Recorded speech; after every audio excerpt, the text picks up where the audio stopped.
Well, guys, just had a power supply dropped off. It's an old Micronta regulated 13 volt power supply. 120 to 12 volt. And it arrived not working at all.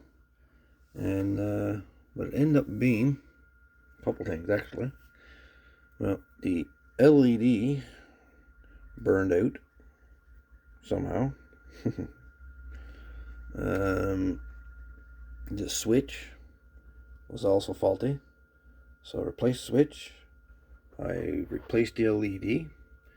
The LED now, instead of running off the AC line, I got it run off the DC side, like right on back of the terminal back here.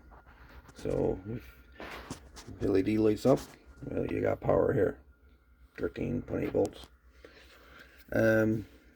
This power supply also was not fused. It had no fuse in it whatsoever. So I put a fusible fuse in here. It's a 1 amp fuse.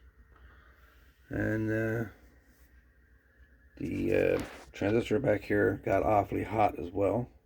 The old plastic insulator that was on it was melted. So I removed that. I put a new one on there. I put lots of heatsink compound on it. So that should help that along. Also dated with the repair date. That was September 27, 2025, which is today. So I installed a fuse. I replaced the power switch. And the other thing, I ended up replacing the old terminal, which probably was the problem to begin with. Remove this. You want that removed. So I removed that. And I put a heavy duty one in here. Off an old power supply. This one's really good. It's got the plastic in between the two screws. So I mean, you'd have to go out of your way to shorten you on that. That'll work perfect. Way better than what was originally on it. So yeah, I'm content with the way this one works at the moment. Oh yeah, the original LED was red. I got that changed to a nice green LED now. So we got 13.5 volts right off the back of the unit.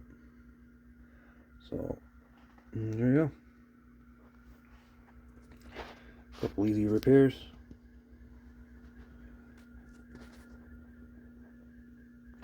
Got a bit of tape here to keep the wires together here. But those two wires goes back and it goes underneath and connects to the terminals back there.